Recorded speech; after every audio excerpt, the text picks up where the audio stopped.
Ever dream of retiring somewhere abroad? Like maybe tropical Central America? How about historical Europe? Or maybe sunny Arizona? In today's episode, we bring you a lively retirement roundtable with 5 guests who have found their perfect spot. First, meet Clyde and Terry, who've traveled the world for free by pet sitting and eventually retired in a beautiful Tavira, a coastal town in Portugal. Next, hear from Mary Ellen, who chose Panama after exploring several other Central American countries and retired in the beaches area along the Pacific coast, about 2 hours outside of Panama City, Panama. Finally, meet Jody and Rob, who enjoy over 300 sunny days a year living in Sun City, Arizona, which is about a 20-minute drive from Phoenix. Thank you, Clyde, Terry, Mary Ellen, and Rob and Jody for joining us on this episode of El Podcast. We're Clyde and Terry Coles.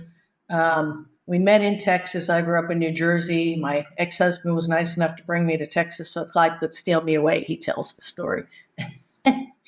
So Clyde, I was a firefighter and paramedic for 30 years in Corpus Christi, Texas. Always wanted to retire at age 57, but his ex-wife gets a third of his pension. I was expensive, as most new wives are. And our health insurance in 2011 was going to be $1,400 a month. So he said, there's not much to live on. You know, if I can find a country where we can afford to live on my small pension, do you want to go? I was 51 at the time and he was 57. I said, sure. Where are we going and when? I never had a job that I loved. I did all kinds of things. So looking through the research of publications like International Living and others, Panama seemed like a good fit. So we moved to Panama, eventually bought a house, made a lot of friends, learned Spanish, and had a good life until we took our first ever trip to Europe. We were there 5 years. We were in Panama 5 years. We did a month in Europe, a Mediterranean cruise, covered 5 countries. We had never been to Europe, went back to Panama as changed people. And I said, wow, we need to do more of this. Clyde said, we can't afford to. That's why we're living in Panama. I said, oh, yeah, well, there is that, but see, there must be a way. And somebody suggested we try house and pet sitting. So we tried it while still living in Panama. I never grew up with pets. I'm a germaphobe. My mother was a germaphobe. We tried it while still living in Panama. I spent a month in Mexico, a month in Ecuador, and a month in Costa Rica. And I said, well, that was fun. I could do that. I said, let's just sell everything in Panama and become nomads. So we did. We sold our house fully furnished. We left Panama with 2 carry-on size suitcases each. And for the next 2 years, we lived rent-free around the world in other people's houses. It was kind of from a house sit that we discovered Portugal. We were house sitting in Spain. Clyde passed out, I took him to a private hospital, and he left Spain with a pacemaker. So he said, before we get too old to find health insurance, he said, we need to semi-settle down. We can still travel. He said, maybe somewhere in Europe. He had some Facebook friends that he never met who we met them while we were here the first time, told them this was one of the easier visas to apply for, and here we are. So we've been out of the U.S. for 13 years. We were in Panama for 5 years, 2 years as nomads, and we've now been in Portugal for 6 years. I didn't want to come here. I wanted to stay nomadic. I didn't want to learn Portuguese. Spanish was bad enough. Portuguese is even more. But we follow Portuguese. Yeah. And I want to add, when we got here, we were able to find health insurance that covered pre-existing conditions. And that is a big deal when you have a pacemaker in your body. Okay. We've been here 4.5 years. So it began when my husband he worked for Qualcomm, and they just pulled the plug in Raleigh, North Carolina, where we lived. And they said, we're giving you packages to go away. And so we're like, well, we might just do that and go away. Because, he was 58 years old. I was a stay-at-home mom. He was 58 years old and like 140 pounds overweight. And he lost all the 140 pounds after he got rid of all the stress. And we're like, you know what? Let's go find a place where we can afford to make it to, Social Security or whatever we wanted. and see if we can get to a place that's less expensive than the United States. So we sold everything and didn't even know which country we were going to. It was down to Belize and Costa Rica, but we kind of took that out because of the expense. And we wanted an ocean view, basically. We wanted an ocean view. And so it was down to Belize and Panama. So we decided on Panama after visiting Belize. If anybody's interested, I can tell you why later. But for this intro, it was just something that really, I mean, we hit pay dirt by being on the oceanfront condo, very inexpensive, and we've been very, very happy playing pickleball, and I found a new hobby of painting, and so we're just really quite happy here. Well, I feel kind of boring now. But let's see, we lived in Denver for I lived over 40 years. and I was there 30 years, and we were actually visiting friends in Arizona. We came down, for a weekend. We did it 3 times. And by the 3rd time, he said, gosh, I can really breathe a lot better here in Arizona than I can in Denver. Denver is a mile high, but he'd been living there forever. And, he checked out with the doctors and everything. There was nothing they could find, but it really was a huge difference that he could breathe better in Arizona. So, I'm an only child, and my mom lived close to us in Denver. And we said, we need to move to Arizona. Do you want to come? Not live with us, but come also. And she said yes. So our friends lived in the West Valley in basically Phoenix. And so that's kind of where we were looking. We looked for an independent living place for my mom. And then we looked 10 miles out from that and just happened to land in Sun City, which is a retirement community. And we never thought we'd live in a retirement community. It was not on our radar. We just happened to like the house at the time. And we have since moved to a different house because we got a dog. We needed a house with a fence and that kind of thing. But we actually love it here. We love the community. We love the cost. It's inexpensive compared to Denver. And what else? Yeah, I don't have to shovel snow. Yeah. It's fantastic. Yeah. We don't have an ocean, but We have a lake. and the desert is actually really pretty. And yes, it's hot, but it's not the same hot as North Carolina. It's not humid, and we love it. Clyde, you mentioned at the beginning about basically like this health insurance and the high cost. So everyone always asks, of course, about finances. I'm sure, like Mary Ellen, you said you were back in the U.S. Like people are like, oh, why'd you move to Panama? It has to be, people always want to know about that. So, you don't have to divulge too much personal information. You can kind of give like ranges, etc. But since, Clyde and Terry, you started this, let's just go to you. Plus you've lived in, a lot of different countries. Yeah. So, well, we're an open all right. So, we tell so, you must, right. So just kind of take us through how much, like, what are the price differences, not just in Portugal, but some of the other places you lived compared to the U.S.? You spent a lot of your time in Texas, correct? Well, yeah. Well, since I was a firefighter, I had a great healthcare plan there. It was a Cadillac plan, but that was the problem. When I retired, I was going to have to pay a premium on a Cadillac plan because that's what the department had. And I think they're paying over $2,000 if they retire. That's the bad news. When you're a firefighter, you retire early, but you don't qualify for Medicare insurance till you're 65. So I had a lot of years to wait. So anyway, we have an excellent policy here that we're paying a little over $500 for the 2 of us Per month. And a lot of the expats don't pay that much, but we have healthcare problems, including the pacemaker. I spent a week in a hospital year before last in a private room, and Private hospital, cardiac related and everything. So there's a lot of tests run. Our total cost was 1,400 euros. After insurance, it was 250 euros. So that gives you a general idea of healthcare. And right now for the euro, I mean, is it basically 1-to-1 with the U.S. dollar? Is it less? I haven't checked the exchange rate. No, it's about. Is it 97? I think it's bad for us here. It's good for you. Yeah, it's bad, right, but it's close, right? Okay, yeah. Just trying to give people an idea that are listening. With it's pretty close. I don't worry about it as much as I should, but at one point it was on par, so I got as much money as I could here. But now, we just don't worry about it. It's just part of our dilemma is the price differences between the euro and the dollar. When we lived in Panama, we just had a policy that covered catastrophic, and we would pay out of pocket when we went to the hospital.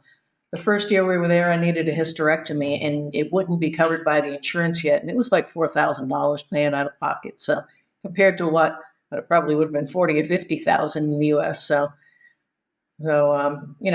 much different. We're taught as Americans that we have the best health care and we have the most expensive. It's not necessarily the best. Yeah. We've seen doctors and paid out of pocket in many countries, in Italy and Egypt and Spain, and, maybe 50 or 60 euros for a doctor's appointment. Not like the U.S. where it'd be many hundreds. And the health care we've received anywhere in the world has been, on par, if not better than the U.S. healthcare. Mm-hmm. Here in Portugal, they all speak English in the hospitals, in the private system. Public system, maybe not so much. And the public system isn't great, but we're not going to die on the street here. We do have the public option.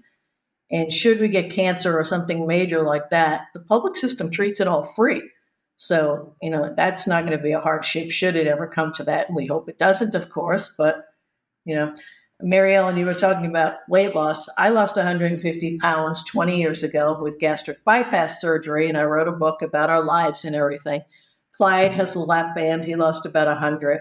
I lost 100 pounds twice in my life and could never keep it off long term. So, and people say to me all the time, well, I know people that had weight loss surgery and they gain it back. It's like, well, it's been 20 years. I gain 10 or 20 pounds here and there, lose it again, but not the 150. So fantastic. And now we are those pesky people called vegans. Actually, we like to say we eat a plant-based diet as much as we can. We're not perfect. So we went from one extreme to the other. Yeah.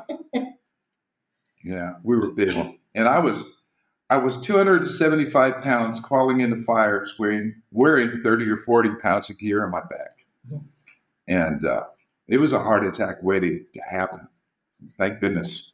And it's funny, you rarely see morbidly obese people here. You see people that are a little overweight, but not like when we go back to the U.S. that everyone is, 300 pounds. Is that because the food? Is the food different?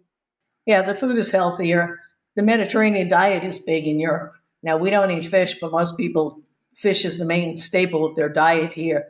And the town we live in is the Portuguese representative community of the Mediterranean diet, because the history and the food and, the olive oil and healthy lifestyle. So. That's great. So we're very, very happy with the healthcare. And some of the expats try to use the public system, and the public system is actually very overwhelmed. They cannot keep up with their clients. Mm-hmm. So although they do a good job when you're seen, getting seen is very difficult in the public system. And it is part of our visa requirement to have private health care here. Oh, is it really? Sure. That's interesting. It is a good thing. And it's a fair It is. Because why should we as expats come in and just use free insurance? Mm-hmm. I mean, I would much rather pay less, but it's a fair deal. My gosh, $500. So how often do you have to renew your visa? At first, it was every 2 years, and then COVID happened, so they let us do it online and renew it every 3 years. And now we're at the point, we've been here over 5 years, we can apply for permanent residency or citizenship. We recently found out that if we get citizenship, his pension from the U.S. will be taxed. If we just go for permanent residency, it will not be. So right now we were able to renew it online for another 3 years because they're changing offices and things are a little messed up. In Panama, how the bureaucracy is and the visa process. Yeah. So once things settle down, we will make an appointment and go in. We had to have the language requirement for permanent residency or citizenship, which we do have. So we can go in and request permanent residency, which will allow us to travel a little more and have more time out of the country. And it speaks a little more highly of the expats that, you're here to stay. You know the language, not perfectly, but No. we can get by.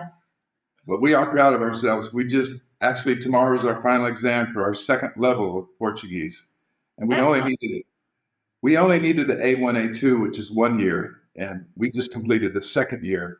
And it's an actual class they hold at the high school, and we go 5 hours a week. And the government offers free classes here, Yeah. so which most countries do not. So, but I tell people at 5 years here, my Spanish was better at 5 years than my Portuguese was here because we had to use it everywhere there. Here, they all speak English, so they don't want to speak Portuguese anymore. Wow, that's excellent. Mary Ellen, Yeah. Since we're kind of talking about healthcare, I kind of want to finish this topic, but have you ever had any experiences with healthcare in Panama? Yeah, for me, I have private insurance. I had to do a lot of testing. I mean, different levels of cardiac or, they really tested you and cholesterol levels, everything. And so I was able to get it, but my husband wasn't. So, we're paying $2,800 a year, roughly over 200 some dollars per month to get private insurance. The public is really cheap, but I would rather have the better hospitals, and they're great hospitals in Panama City, which is kind of why we're just an hour and a half away from anything that we would kind of need at that next level of care would be in Panama City. And, I mean, it's a concern, especially if you're further out. I mean, if a heart attack did happen, you needed to have a place where you could get stabilized or get to the city or David or some other major city that had good hospitals. So, we haven't had to use it except for once, and it was like, okay, $2 here, go down to the cashier. Yeah. Another $3, and then go over there to get your medicine. And I mean, it was super cheap, but it was like, oh my God, she forgot to put the carbon on underneath signing us in, and she had to. I'm like, wow, where am I? So I mean. In the private industry, in the public industry, I don't know, but I'm glad I have coverage at least. And for Bill, it's just going to be out of pocket. And it's not even that expensive. I mean, getting a dentist appointment, 40 some dollars. And the dentist cleans my teeth. So it's kind of like cheap enough that you really, you wouldn't go get. I mean, even your mom, Jesse, got a amazing deal with her arm and being able to get x-rays and walk out so super cheap. So it's not catastrophic. You can get catastrophic, of course, but just for putting it out there when you need it, it's not going to break the bank. Well, if the prices aren't so inflated, then you don't worry about it as much. Here with the hospital and everything, the prices are so inflated because of the insurance and such. I'm a retired dentist, so I know a lot of the insurance and games that go on. Jody and Rob, is there anything that you wanted to add about the health insurance or just healthcare in general before we move on to the next topic? Well, just you have to find. We really don't use the healthcare system. We do more natural kind of treatments, but we do have you have to work the system. We do have a pretty cheap coverage that we have until I hit 65, which is right around the corner. The average person, how much you're paying in rent or mortgage is probably your biggest single expense. So let's start with you, Mary Ellen. We started out at $1,400 for a 3-bedroom, 3.5 bath, 14th floor on the ocean. I'm looking at the ocean right now, and I have mountain view in the back here. It's just amazing. A smaller condo, 2 apartments per floor. So it's very private, and we're paying $1,100 in rent a month, but we are the property manager. So, I mean, if you're coming, we're probably the cheapest in the building, but we've been here the longest and our landlords are great. And that's really important to get a good landlord you can work with in case something goes wrong. But we decided to rent instead of buy. It's just anyway, I won't go into that. Let me go on to more. The internet is $36 a month. Our cell phones for unlimited is about $30. Our car insurance is $400 a year, and our electric's about $100. And we don't need. We have a beautiful breeze going across, and so we don't use our AC for the entire thing. But the splits, as I have just this room air conditioned right now, I don't have to have the whole place air conditioned, and we only air condition at night in our bedroom. So $100 is what we're paying for electricity. So did you have someone help you find where you wanted to be, or did you do all of that yourself? We did a retire in Panama tours and went all around Panama to find out what we wanted. And they provided us with the realtors and insurance people and everything to get you going. It was definitely worthwhile. And now they're family to us, and they live in Boquete. So yeah, it was well worth a tour to get acclimated to what you needed. Yes. Oh, and a cleaning lady or somebody to come clean is about $35 for our whole condo. And, you know, I retired from cleaning. So anyway, that's always wonderful for me. I'll say this, we moved here very excited, and we found a 3-bedroom home up north for only 350 euros a month. And we absolutely froze our asses off. So we had to get down to the southern part of Portugal, and rent a new build with double pane windows. They don't insulate much here, but that has the split units. So we now live in a very comfortable 2-bedroom condominium type of situation. And we're paying $1,200 a month, but we're warm. When you come to Europe and you go visit the cathedrals, no matter what time of the year, when you walk into a cathedral, you're just like, oh, it's chilly in here. Well, that is every single building in Europe, because they're made of stone and rock and they're cold. Mm-hmm. So that's my 2 cents. And then I'm going to say, I'm the empregado de mesa de mi casa, which means I'm the house cleaning lady in our house. And I don't get paid. Go ahead. The other expenses? Yeah. Other expenses are internet's about 60 or so. Electric, maybe 100, 150 when we're using the heat all the time. I think our budget is a little under $3,000 a month. You know, we don't really look at it real close. We're very frugal. We don't eat out much because it's hard to when you're a plant-based person. We don't have money to buy a house, and we can't get a mortgage at our ages. So, you know, we'll be renting forever. So that's our only option, which is okay. You know, there's no maintenance involved. And this is furnished. The furniture was all new. The building's only 5 or 6 years old. So, well, and when we moved to Panama, I was 57 years old. So I still had the gumption, and we bought a house and I remodeled it myself, and we doubled our money there. But we kind of spent a little bit of that money seeing the world. Mm-hmm. We had 45 house sits, and we visited how many countries? I don't know, maybe 40 or something. 40 countries. So we feel bad sometimes that everyone has more money than us, but we have to remind ourselves we're retired at age 51 and 57. Most people can't say that. Most people are still working in their 70s. So, Robin, Jody, you want to answer the same question? No.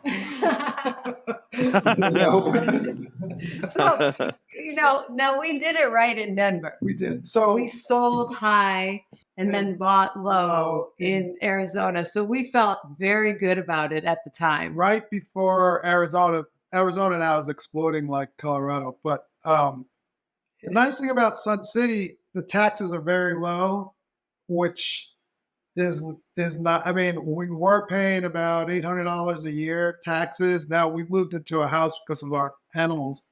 It's up to $1,200, but my brother lives in New York and he's paying $12,000. So, but put it all together, we basically our budget is $5,000 a month for every, insurance, food, supplements, internet. Now we have a mortgage again. Oh, and so we have a budget of about $5,000. We're pretty frugal though on that $5,000. And well, it depends on your definition of frugal. I mean, I still kind of work. I'm an influencer. I work with companies. I have a site. I have an ad company. So I bring in a little money. Yeah, absolutely. Are you able to give some at least some ballpark figures, just so we kind of have more of an apples to apples comparison? You don't have to get personal, Sure. but at least some ranges that would be a little bit. So our electricity, we're at the 100-degree day level here. My last electrical bill was $250.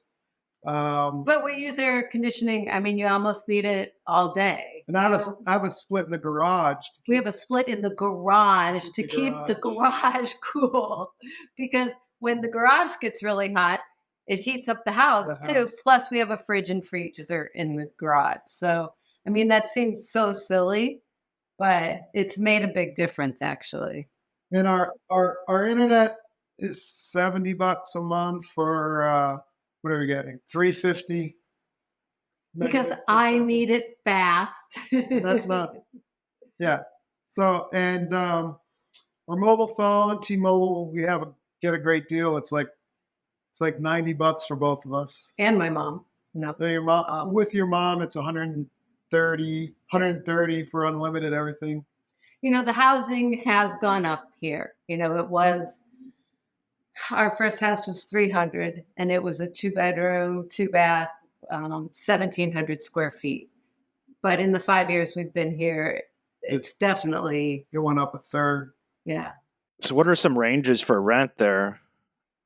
So rent's pretty hot. Rent for a 2-bedroom, I think they're around $2,000, $2,300 for a 2-bedroom. Phoenix has gotten popular again. Depending on where you want to go. I mean, there's some opportunities for less than that, but I think that's average, about $2,500 a month. Wow. So we actually were looking at Ecuador at one time. We were looking at Panama and Ecuador, and then Puglia, Italy, and then of course Portugal. Everything that pops up to the best place for expats to go. Then we start looking. But I have my mom. She's 86. She's in darn good shape. She's not gonna kick the bucket anytime probably soon. So we can't just get up and leave. Take her with you. Yeah. I know. She's pretty stubborn. What are you paying for good old American healthcare and health insurance there? I assume it's Medicare. We're with Obamacare, right? We're with Obamacare, so it's pretty low. It's what are we paying? I mean, hardly. The plan itself is $1,500 a month for both of us. Let's put it that way. But because of Obamacare, we pay like $200 a month. Does that sound right? Yeah, but yes. But that's the cost of the plan. People think things are free, and they're not free. Someone's paying that $1,400. So the cost of that plan is $1,500 a month, which before, I don't want to get into politics, but beforehand, that same plan for the both of us was $500. So, but we only pay $200. Is that $200 each or $200 total? $200 total. Because she doesn't pull it. Mary Ellen, you were just recently back in the States. What are some of the common questions people asked you? Why? Yeah. Okay. Let's answer that question. That sounds I good. said it's absolutely beautiful there. I mean, it's just perfect weather. It's 80 degrees day and night, and it's just you have your different seasons, but it's beautiful and affordable, and that's kind of what I talked about. Now, I mean, let me just compare. Like, okay, my dog did get tick fever for the first time since being here. Some people don't even know what it is, but he just got lethargic, and so I went to the vet, and for the visit, the evaluation, the medicine, and he cut his nails was like 60 some dollars for the vet. And you just can't get that in the States for one vet visit. I mean, that was blood test, that was everything. So I mean, and that was a vet that spoke a tiny bit of English, but my Spanish is enough to get me by and to understand what was going on. Now there is another vet that similar pricing, and she speaks a lot of English. So I mean, if I had anything really serious and I needed to know everything, I might go to her. But it was fine. So do you feel safe? Do you ever not feel safe? Oh, I think being in a condo, on the 14th floor, if they're going to rob, I mean, they're going to be tired by the 14th floor. But I think that in a house, I mean, I really wouldn't get a house. I mean, that's just me. I didn't realize how much safety was a part of being able to sleep well at night. And you just have petty theft. I mean, if your windows are open and your computer's by the window, it's gone. Or, they just kind of know you're expats. You've got better TVs. They'll take the gas tanks for your grill or something. I mean, it's nothing, a very serious kind of crime against you, but you need to have a dog. You need to have somebody that's either taking care of your property while you're gone. You need to have a fenced-in yard. I mean, you just need to take precautions. When we lived in Panama, we bought a house outside the gates of Coronado. Uh-huh. And they said, "Oh, you're crazy. You're buying outside the gates." Well, where do you go when you need to rob somebody? You go inside. But I have to agree with you. It's petty crime. We never worried. I did have a chain on my gas grill tank and stuff like that. And I had 2 Doberman pinchers. See, that would do it. Yeah, but all it takes is one piece of poison meat, and that's true. It. And we had heard stories of dogs dying with, poison meats and stuff. So we never had any problems, but we know a lot of people never did there. So you feel safe in Portugal? Oh, yeah. Portugal is one of the safest countries in the world. I think it's ranked at number 7 now. It's always in the top 10. Of course, there's petty crime in the tourist areas, but it's not the Portuguese. It's the other people that come in. The nice thing here is in Panama, we stood out as the white people, the gringos. So white people have money to the Panamanian. Here, Europeans come in all colors. So we look like everyone else until they realize we're not fluent in their language, but there's people from all over the world here. So, yeah, we blend in much more here. And the good news is there are no guns here. Whoa. It's not like the United States. Guns is not a freedom here. Mm-hmm. Really? Just fine with us. I'm sorry. Yeah. Because I was a paramedic. I got to see the other end of that story. So I'm very happy there's no guns here. Mm-hmm. When I say no guns, there's very minimal amount. And it's only for hunting, and it's very difficult to get a hunting license here. Clyde and Terry, you also spent time in Mexico and other countries. Since we're talking about safety, how did the safety differ in Mexico and some of the other European countries that you've been in? I think ignorance is bliss sometimes. But we will tell a story. When we went to Costa Rica to do a house sit, the very first day we got there, and the internet wasn't working. So the homeowners had called the cable guy. So within an hour, he was there. He puts his ladder up on the pole. He knocks on the fence. He said, "The problem's not out there. It must be in the house." So he came into the house. While he was in the house, they stole his ladder from outside the gate. And I started thinking, we're staying here for a month. Do we want to be? Is it really that unsafe? And many of the expats we talked to there had been robbed. And And there are some people here that started in Latin American countries that, had enough of the petty crime and the water going on, things like that. Mary Ellen, you kind of teased earlier about a story in Belize. Was that have to do with safety? Is this an applicable time to talk about that? You want to bring that story in? Yeah. I mean, we went there. I had to get Belize, English speaking, all of that. Beautiful beaches, great propaganda for the country. And we just had to go. So when we went, we stayed at this Airbnb and we went into the town. I think it was on Ambergris Key, the island off of Panama, off of Belize City. And when we were having coffee, watching all the kids on the golf carts, and the moms and dads taking the kids to school, and we're just having coffee and everything.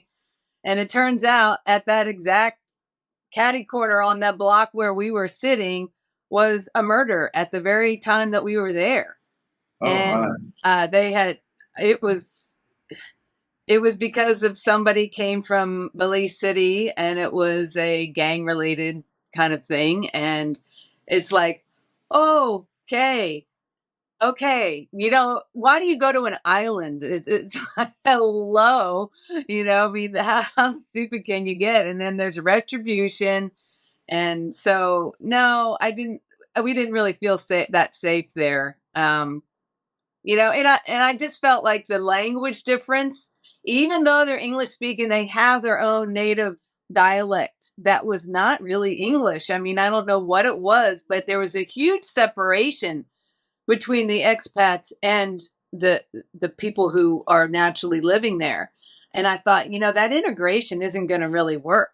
And here there is a lot more of that. I mean, you do have you have to understand Spanish a bit to get to know the native people, but it just seemed like that division was going to be a lot less in Panama. Yeah, we agree. I've got to interject here something. I'll say it again. I was a firefighter paramedic for 30 years, and it would chill you to know the stuff I've seen about the murders and the guns and the gangs. And I feel much safer out of the United States, period. Oh, wow. Yeah. Did you have help finding your place in Portugal? We did get help with our rental because there's such a shortage of rentals here.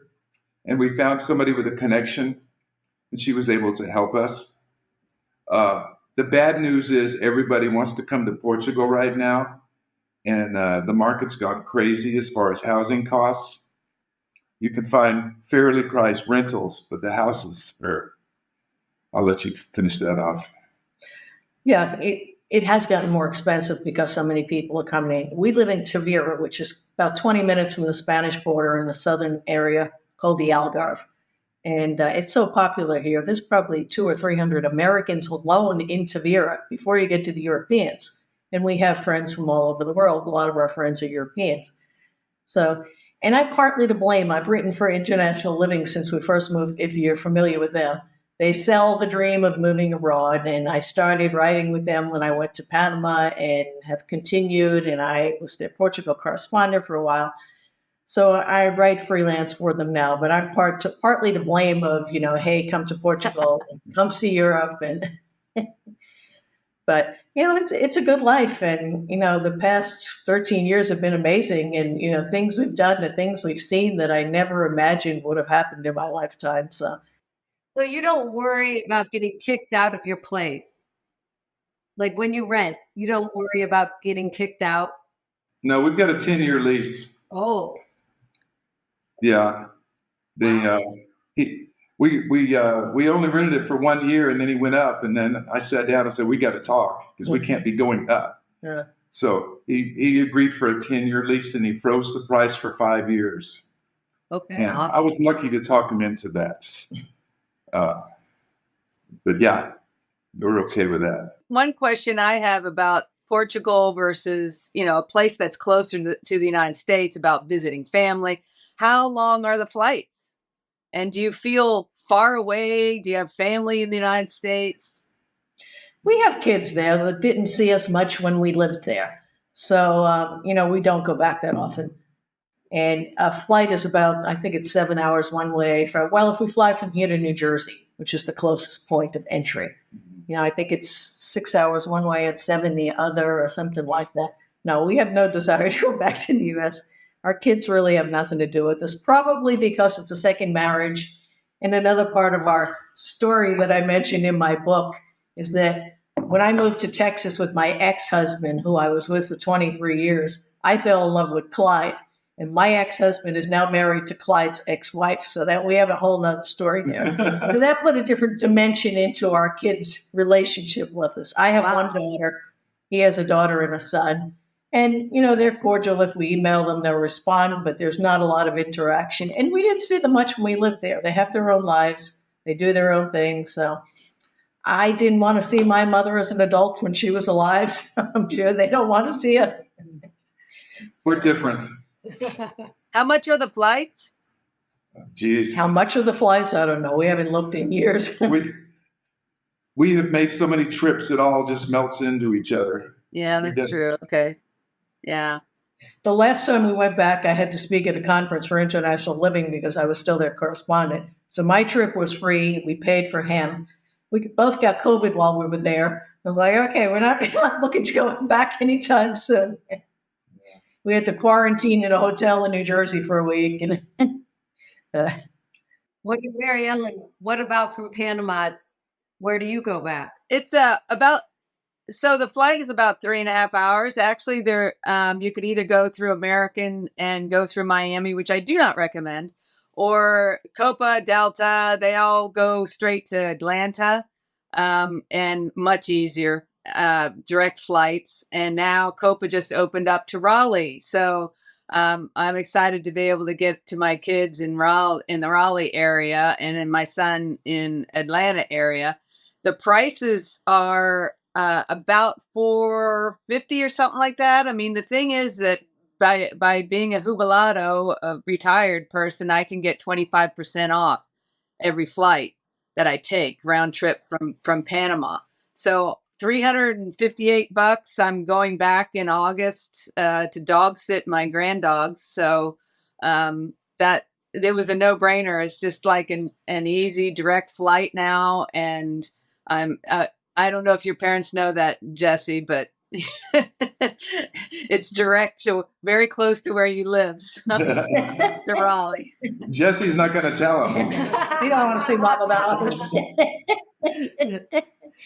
But we'd rather book a budget flight to Paris or Rome, or, you can get real good deals to fly around Europe, like €40 to Paris. And that's much more fun. Right. So there are some deals for jubilados and using them to the fullest extent while you're on a fixed income is great. We remember that, yes. So that discount for retired, that's part of the Panama community? That's part of their government? Or yeah, it's like if a woman's 55 years or older, that you can get discounts on medicine, on all sorts of things right off the bat. And I think the men have to wait a couple more years than that. But that's really, if taking advantage of some of these deals makes a difference. Yeah. Wow. Yeah. It's the pensionado program in Panama, and it did have great benefits, and that was the selling point of us moving to Panama. They also used the U.S. dollar, so there was no exchange rate to worry about. True.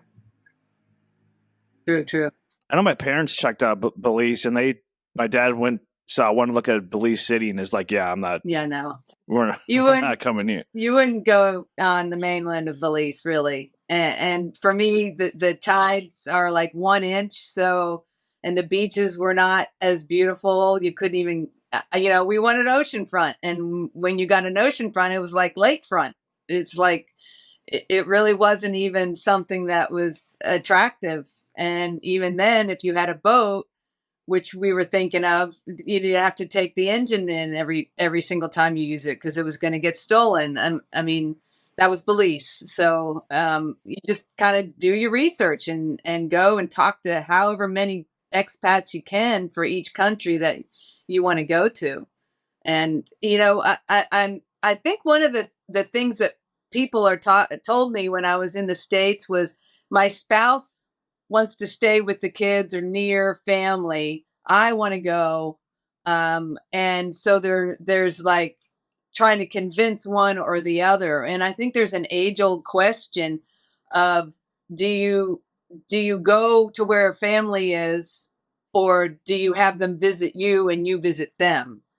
And so you're apart several months out of the year, or if you plan visits to see each other, and it depends on how tight you are, to your family and grandkids and all of that sort of thing. So I think that's the age old question. And so you have to say, all right, do I want them to visit here where I get immersed?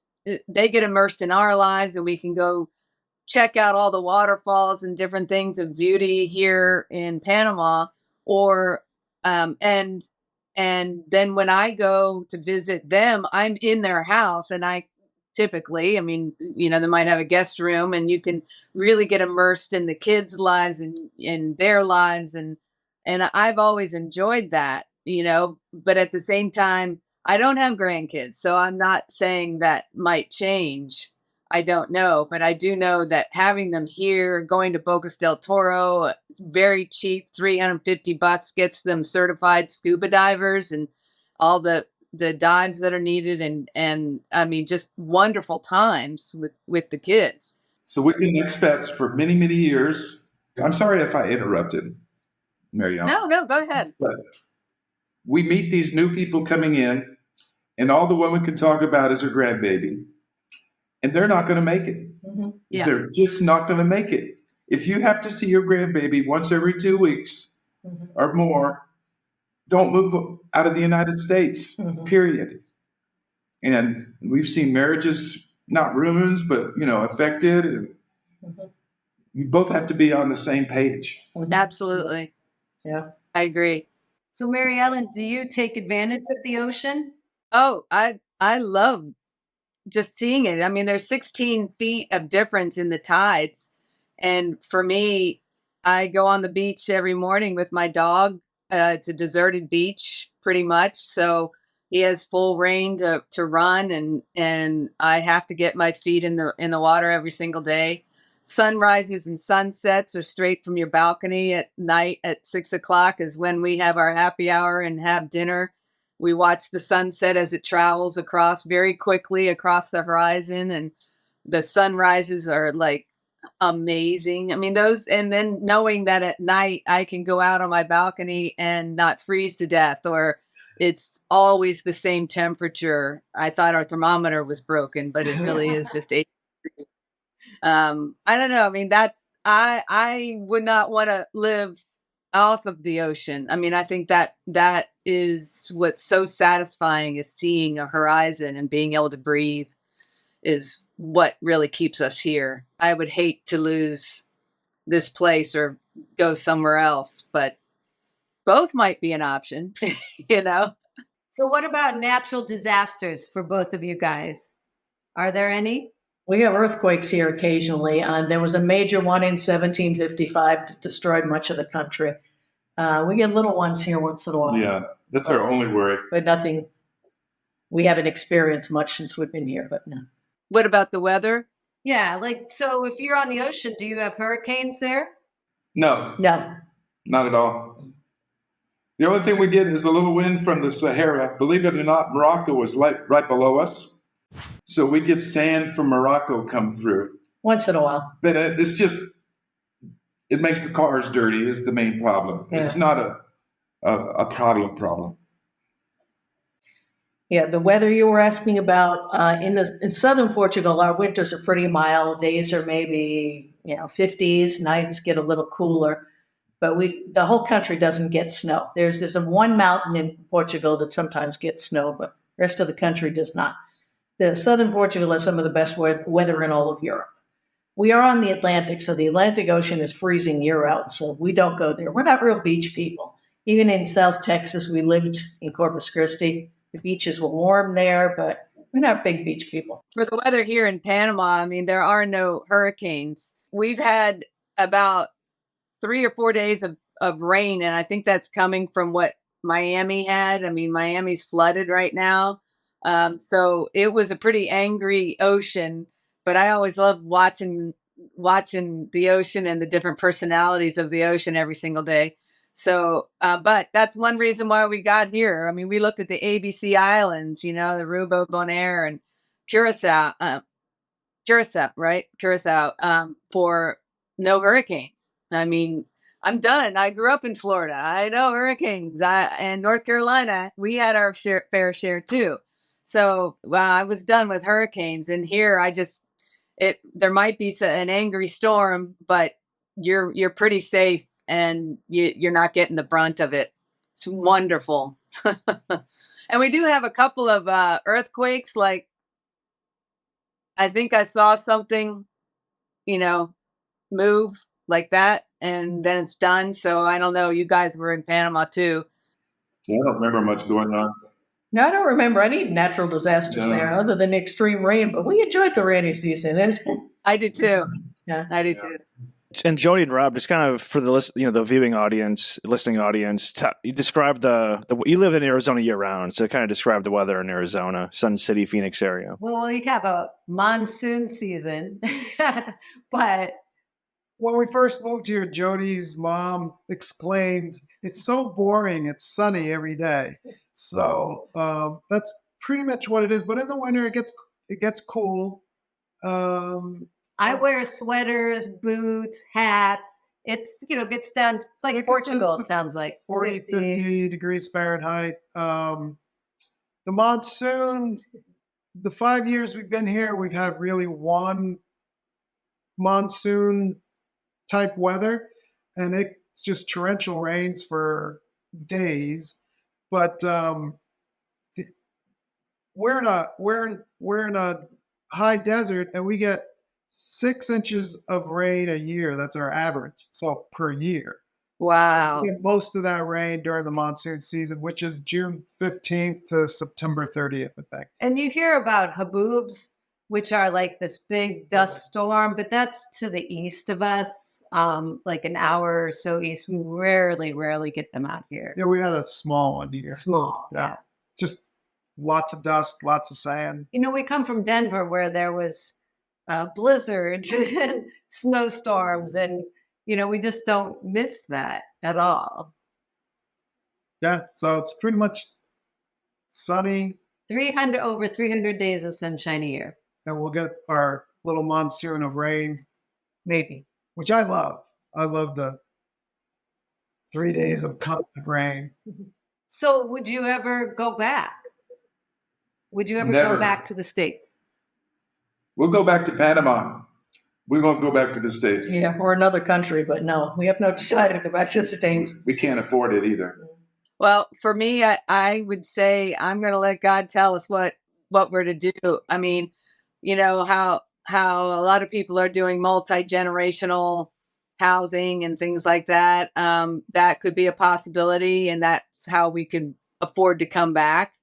I'm not done here yet. I know that, but I don't know, like healthcare when you're old. That's a consideration, whereas the United States has a lot of different assisted living and all those things. And here you basically would have a person come, which our condo is set up for that. I mean, it has a separate kind of a mother-in-law suite, but it's not called that. It's, a maid's quarters kind of thing where somebody could easily take care of you. They'd have their own room and bathroom and such, and take care of you till you go. So, I mean, that's a possibility. I mean, I think that's quite different than the United States. So, and it's very expensive to stay in those places in the United States. So, multifamily taking care of each other is quite attractive too. But I don't have that feeling of I'm not going back to the States. I'm going to let it open to what God wants for our family. So you guys talked about a visa. Do you have to have a visa in Panama? Yes, we have a cedula. We have permanent residency here. We were able to get in on the Friendly Nations, which was very easy to get in. And now I think it's like $200,000 you need to spend in the country.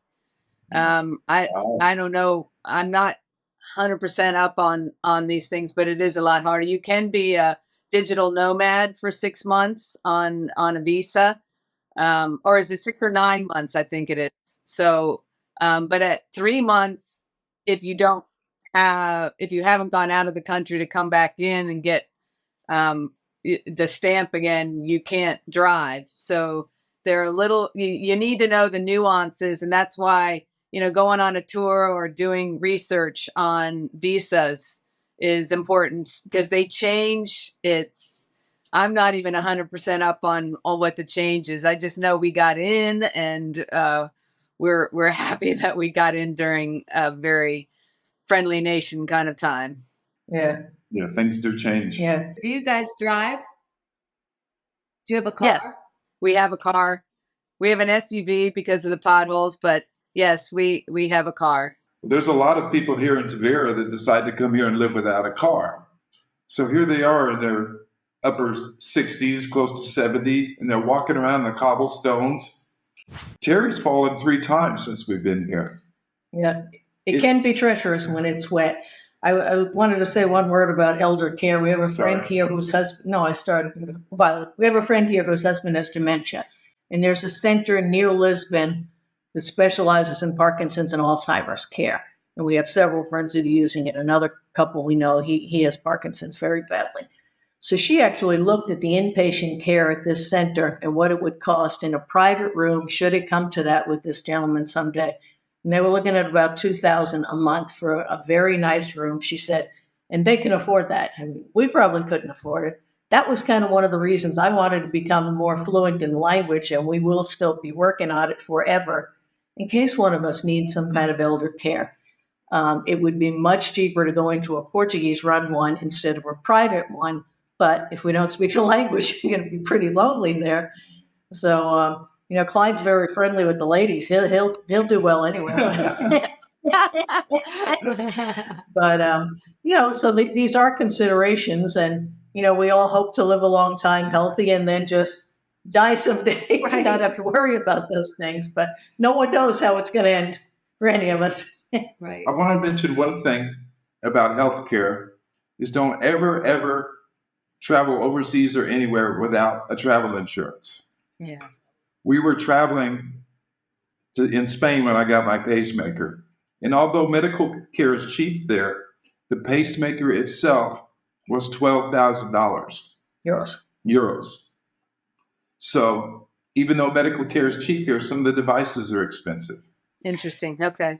He was hospitalized in a private hospital near Alicante, Spain. We were house sitting, but at the end of a house sit. And the animals lived outside, so we were able to alert the homeowner's friends, and they always give us contacts to just say, come feed the dogs and the cat, taking Clyde to the hospital. He was in ICU for 4 days while they were finding the pacemaker, because they immediately knew he needed a pacemaker. And they had to find a cardiologist to insert it, because not all cardiologists specialize in pacemakers. They gave me a private room in an empty wing of the hospital to stay in. It was a hospital room, but it was private. The hallway was vacant, and later on in the night, I could hear other people around in other rooms. It even had a refrigerator. I went shopping and brought some stuff so I could eat, quick meals in the room and not have to eat out all the time. We had travel insurance at the time. Our deductible was $3,100. We paid that, and the rest was covered. 6 days in a private hospital in ICU for 4 of those days. So. Wow. And he was getting sponge baths by 2 hot nurses at a time. They don't give you pajamas here in the hospitals. It's really weird. So when I took him in a few years ago, we brought pajamas. So he was naked in this bed with the sheet over him. And when I go visit him for just a few hours a day, lift up the sheets and say, I'm getting sponge baths twice a day. And the nurses are really hot here. I go, shut up, I was dying. I'm taking you home now. Yeah, he was dying. He was fine. My pulse dropped to 15. When I got to the emergency room, my pulse was 15. Oh my God. And a normal pulse of 1680 beats a minute. So yeah, he was very close to death. Yeah. You're going to say something, Mary Ellen? Go ahead. I was just saying, where you were and how far away were you? This was in Spain, though, I imagine. So from a care facility that 45 minutes. It was about a 30-minute drive, and I was able to drive over. And that's scary. Yeah. Good for you. yeah, But I was wide awake. I was fine. In fact, my heart rate stayed up until we got to the hospital, and then it came back down. Wow. The one big topic I don't think we maybe covered that people might be interested in would be just like entertainment things to do. I mean, like everyone here, including Jody and Rob, aren't where they, spend most of their, kind of working years when you guys moved from Denver. But like, has your hobbies changed? Have you picked up new hobbies? You all have relocated. How is it finding friends? You can take this any direction you want. So Sun City, being a retirement community, has over 300 what they call clubs, like Mary Ellen and we were talking about pickleball. That's a big thing here. There are card clubs. There's Spanish clubs, so we could learn how to speak Spanish if we took the time to do that. Whatever. Camera clubs, camera, computer, music, ukulele club, whatever you can think of, they have it. And you always say, if you're bored here, it's your own fault.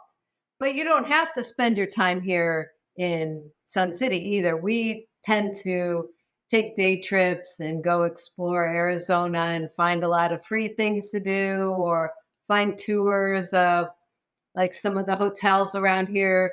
I mean, I don't know how much you know about Arizona, but it was the last state added to the Union, the continental state, not Alaska or Hawaii. And there's a lot of history here. It's very interesting to me because I wasn't a big study history person growing up. So this has been very eye-opening. And everyone thinks the desert is very kind of ugly or boring. That's what you imagine. But when you come out here, I mean, the cactus are beautiful. There's so much variety. We go to the botanic gardens and you take a docent tour and they give you all this information. I mean, it's truly incredible how these plants are able to live in this kind of environment, harsh environments. And yeah, so. Well, we do take advantage of, I don't know if it's all over the country, but here in Arizona, the library system has cultural passes. So for almost any museum, botanical garden, I mean, all those type of cultural events, you could get free tickets through the library, and it's wonderful. Right.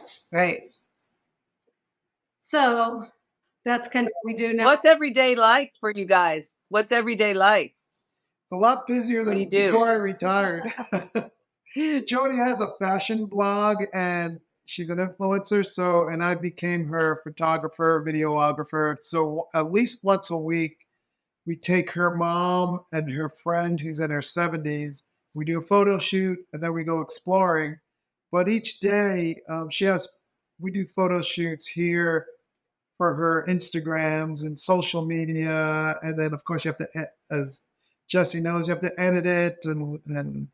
And we just did a Goodwill. We worked with Goodwill, and we did a scavenger hunt at Goodwill because it's too hot to go outside, So, I can come up with these. In between that, we have to walk the dog and cook. Because yes. It's all about the food with my husband. Everything's about the food. And health. We changed the way we do things because of health, because of my health.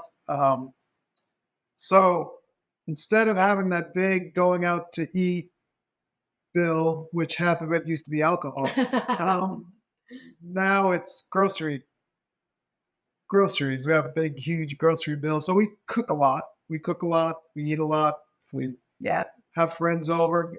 Jody's better at creating friendships. We've been meeting a lot of wonderful people, especially women, because of her focus through the internet. And then they come into town and we meet them and we take them around and we explore with them and do photo shoots. So we have 7 rec centers as part of our Sun City, and we can use any of them. We have to pay, for both of us, we have to pay $500 a year. but we get to use all 7 rec centers. And of course, there's pools, hot tubs, pickleball courts, mini golf, bowling, Bocce ball. Of course, there's golf. It's a golf community. We don't golf though, but that is huge. They have free movies every week and twice a week. Right. There's a actors club here, so 3 times a year they put on performances. They have a little theater. It's like $8 a performance, and most of the time it's Pretty good. pretty good. Yeah. Yeah, it's a lot of former actors who've retired or people who want to be actors and actresses. So lots of music. Yeah, lots of music here. Lots of cover bands. Lots of Because we have a big outdoor auditorium, is that what you call it? And so in the spring and the fall, these cover bands come and you go sit on the grass. And, it's like back in the 70s, right? Yes. So it's fun. Primarily for us is pickleball. It's a great pickleball community where I live, and it didn't start out that way, but we have really developed. My husband is very passionate about it, so he makes sure that everybody's included, and we got certified in the United States to teach. So we would teach beginner classes, and the snowbirds that would come from Canada, we taught them pickleball. So he pretty much plays 6 days a week in the mornings, and we're just starting with tournaments here. We were able to go to the World Cup pickleball tournament in Lima, Peru, because, I was able to be on the team to represent Panama, but, because they didn't have that many pickleball players. A tournament next, in conjunction with it, and Bill and I won gold with our advanced 50 plus. So, it was a lot of fun being able to do pickleball. The community is huge. That's the community. I feel like if you had any question, you can just ask the WhatsApp chat. You get answers. That's your social life, parties, going out to eat, different places. That's where we have found our family, our home. And then another community is within our condominium. We've really gotten to know everybody in the condominium, especially during COVID. We hung out with each other. But I think that you can, I didn't even know I could do this, but now I do portraits and I do portrait painting, and I'm doing a lot of the people from Panama. So, I've got that was one of my latest ones. She's the woman in the background lives in Nueva Gorgona, and she's getting her law degree, and she was dressed up and got her picture from that and painted that. So I do a lot of that there. Casco Viejo is a place that has a lot of museums and different culture. There's always hiking clubs. People go hiking all the time. Bike clubs, they'll go into the city and ride the bike trails that they have there. So, you kind of have to find your place, I don't know what you guys did in Panama, but I'm sure you had your hobbies too. And, but certainly I think to like a 10th degree of what's available in Arizona. We don't have the theaters. We are dealing with covered courts that were our basketball courts that, didn't, that the cement, the divots in it, bring your own nets, set it up yourself. At least they're covered so that when it rains, you can still play. But it's quite different than in the United States in the courts and the social areas that are available for pickleball. It's like shockingly different. But we do what we can, and we are a community. So that's all important to us as we live our daily lives. Wow. Okay, for us, when we lived in Panama, there wasn't all that much to do. There was there was Picasso's, the bar that everybody hung out at in Coronado, and that was about it. Here in Portugal, there's all kinds of things. First of all, the cinemas throughout Portugal run movies in the original language, so it's usually English. So you can go to a movie and watch an English movie with Portuguese subtitles. But there is pickleball here. There's golf. There's tennis. There's paddleball. There's a large British community, and the British are very active. They go on hikes and walks and yoga. We belong to a gym, so we do that 3 times a week. We walk around town because it's good for us. A lot of our friends are into hiking, biking. There's triathlons. Every weekend there's music concerts here in the summer, and there's festivals all the time. Eating out is much more affordable here than for you guys, probably, 10, 12 euros. A good bottle of wine is €1 or 2, and that's what everybody drinks. Even in a restaurant, a glass of wine is about €4. So, that never breaks the bank. So it's very easy to drink here. In Panama, the rum was cheap, and we got into rum. Here, it's more wine. But to be honest, for the last year, we go to the gym and we go to Portuguese class, and we come home and study. And I'm so glad it's over. We're always keeping busy to try to keep our brains active. Currently, we are building a house sitting course we're planning to put out there and sell and Excellent. make some money on, because we are experts on it, and a lot of people are interested in it. I do some freelance writing. We make videos for International Living occasionally. We have some of those we have to start doing next week after our final test tomorrow. Yeah. But there's all kinds of activities here, and you can be as busy as you want here too.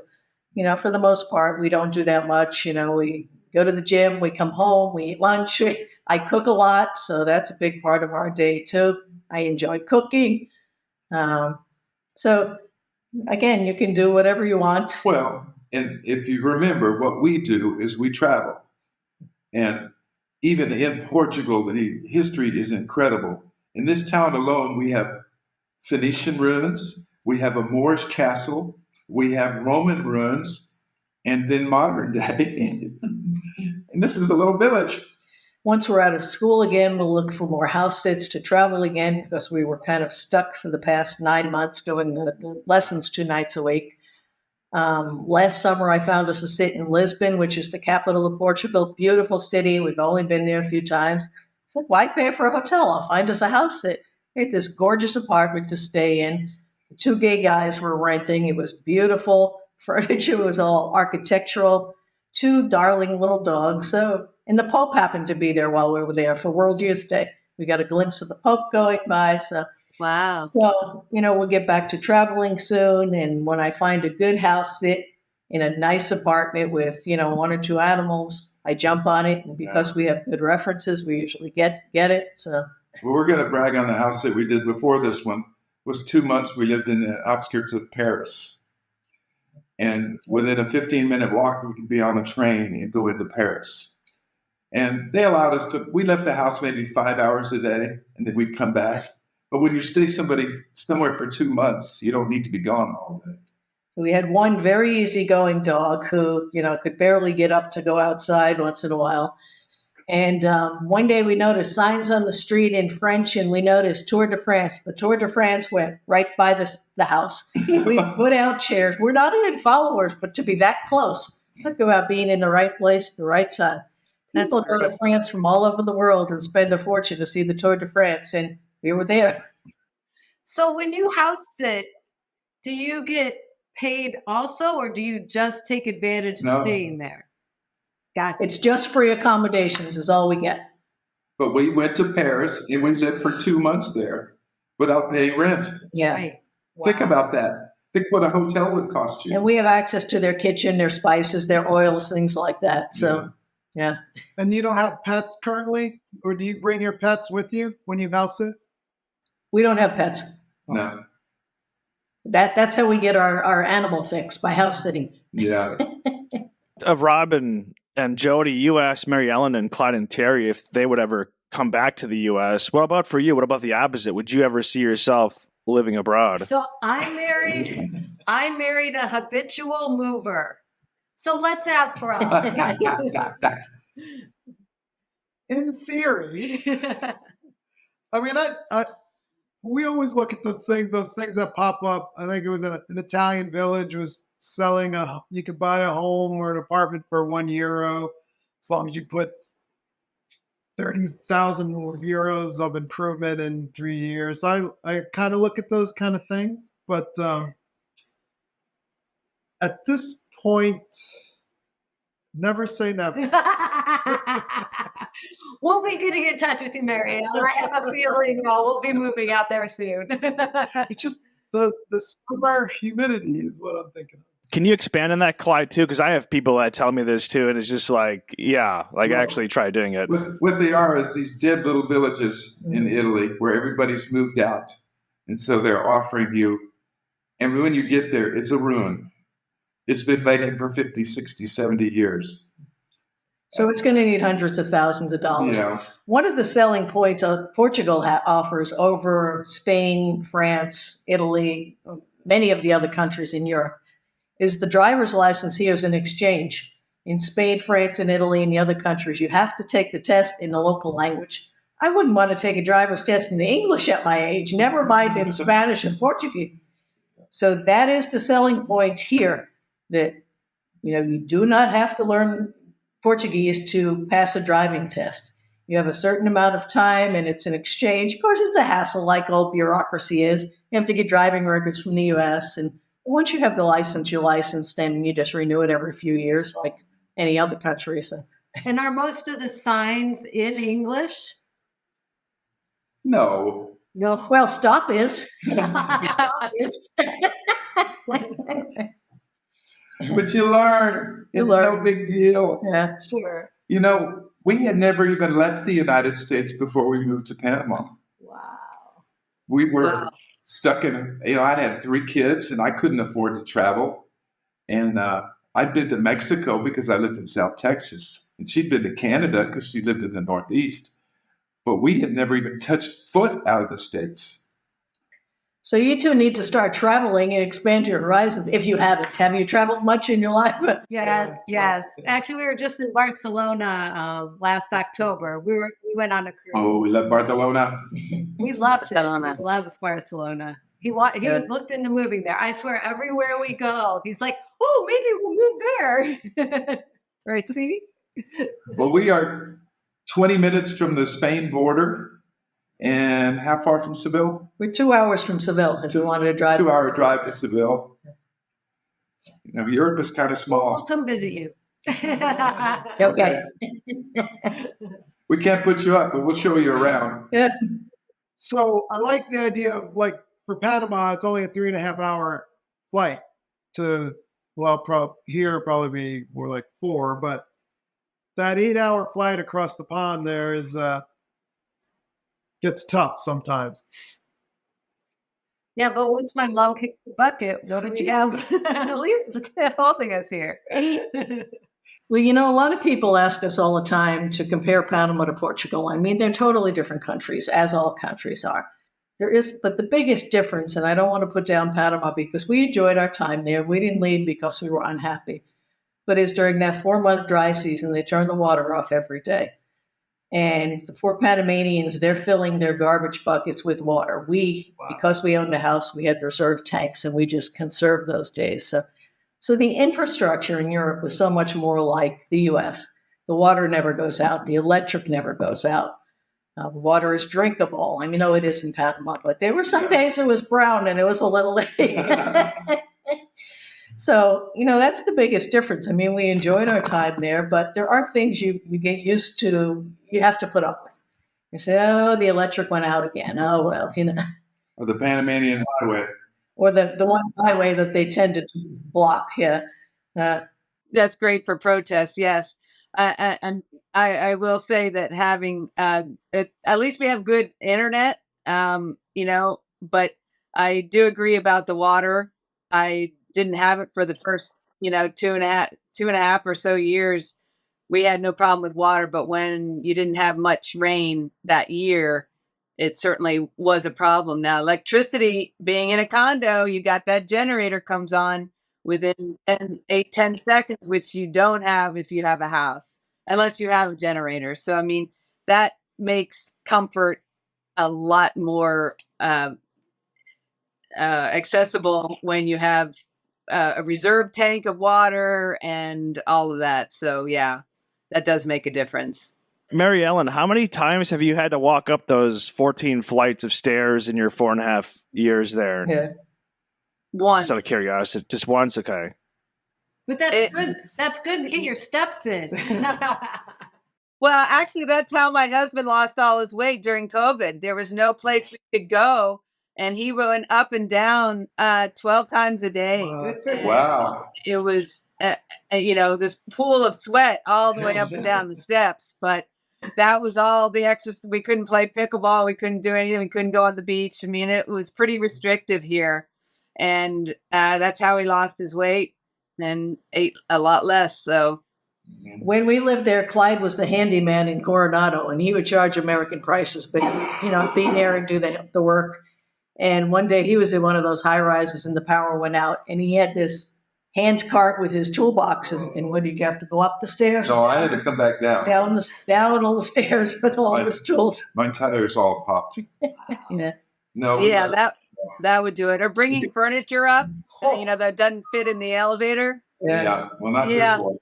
We gave him some Coke on the way. It was like Again?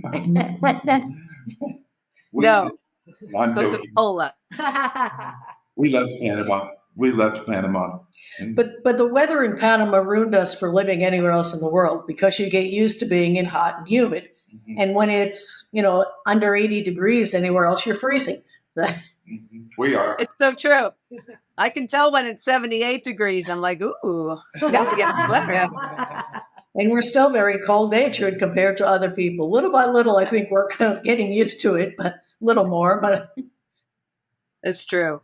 Is there anything that we didn't cover that any one of you thinks like a pretty important topic? I guess we've been successful as we get along so well, and life is good for us. You have to learn to roll with the punches if you're going to move out of the U.S. Everything is not the same, and you can't expect it to be the same. Yeah. You can't bring the U.S. to these other countries. And if you do, the community around you will say, go back. If you don't like the inefficiency here, go back, because it's going to be that way. There's not a lot of processed foods here, and some of the Americans have trouble with that. You can't buy a cake mix or something. You make a cake from scratch. There's no minute rice. You make rice from scratch, but it's healthier. Right. But we do have Amazon. Oh, yeah. We do too. We do too. It comes out of Spain real quick. Really? Oh, that's awesome. Okay, that's really funny. Just the important things, Jesse. The important things. Right. It is. Right. Amazon Global, right? People just think it's in the U.S., but Bezos has crushed it. Takes longer to get, but other than that, you can get whatever you want on Amazon. Mm-hmm. Mm-hmm. Yeah, I think when we were there, Amazon wasn't all that great. Gosh, that's been a lot of years. Well, it's 13 years ago, Clyde. Yeah. So. 13 years. Now, we can order from Amazon Spain and we get it the next day. It's amazing. Yeah. Where can people get a hold of you? And then leave us with a final thought related to this topic. And we'll start with you, Rob and Jody. So the best way to get a hold of me, my site is J Touch of Style. And I have an email that's on there. I'm on Instagram, TikTok, Facebook as J Touch of Style. I am on YouTube, Jody's Touch of Style. And, if anyone ever wants to come visit, we have a guest bedroom with its own bathroom. And I know people say, oh, I've never come out in the summer, but trust me, we find the best things to do inside. And this heat isn't as bad as you think, I swear. I mean, it is like right now when I last looked, it was 8% humidity. Right. Granted, it's 100 degrees, but hey. And, she has thousands and thousands and thousands of followers. I'd have like 10. So it's best to get a hold of us. All right. I just wanted to add one thing that I did not expect was being able to meet so many wonderful people from all over the world, and our social life just kind of skyrocketed. Our kids can't believe how much we would go out and enjoy other people And it doesn't matter what you did in your before life. You either can play pickleball or not, or and you don't even get into those. What did you do when you were young? Your money making years, and then when you find out that you're a dentist, just like what, or you're an engineer. Wow, I mean the histories are so fascinating too. I've loved that and you really can't get that unless you are in a whole other place where everybody is just as crazy as you for leaving this nice little place called the United States. And yet you said, I want more out of life. And I think that really has been a great thing for us. I just created my website, maryellenlee.com, for actually just the pictures, but you can contact me through that. All my portraits, I'm not selling them yet. I would love to do a gallery somewhere in Panama because these are Panamanian natives mostly that I'm doing. And then I might let them go, but they're all on my walls right now. And so, yeah, I'm on the Instagram and all that from my website, maryellenlee.com. If stuff doesn't work yet, be patient. Reach out. I just got it going. Yeah, tell me if stuff's not working. So, anyway, that's all. Thanks for having me. Well, the thing about asking what you did in your working days, is an American thing. It's not very common here. When somebody asks, we know they're an American. We're on Facebook. You can reach us by email at Clyde and Terry, Terry, at gmail.com. It's an easy one to remember. Yeah. And we'd be happy to take any questions from anybody or help anybody out. But well, I want to say that, part of our big story is, like we told you, Terry and I met each other while we were still married to someone else. I had been married 28 years, and she'd been married 20 years. No, 23 years. And we did one thing. I asked. If you don't ask, the answer is always no. And so she ran away with me. And then the second is just say yes to things. And I'm still really bad. She'll come up with something, we can't do that. We can't do that. But you have to say yes. So, life is short. None of us are promised tomorrow. So if you don't say yes to today to do something, you'll never do it. Yeah. And you guys have done that too, by moving to Panama and retiring, moving to Arizona. And yeah. So that's my biggie, is say yes to things. Quit being so afraid. My dear friends, that is it for this episode of El Podcast. Once again, if you're not yet subscribed, please subscribe on YouTube as well as Rumble. You can also find us on Spotify and Apple Podcasts or wherever you get your podcasts from. We thank you all from the bottom of our hearts for watching and listening, and we will see you on the next episode.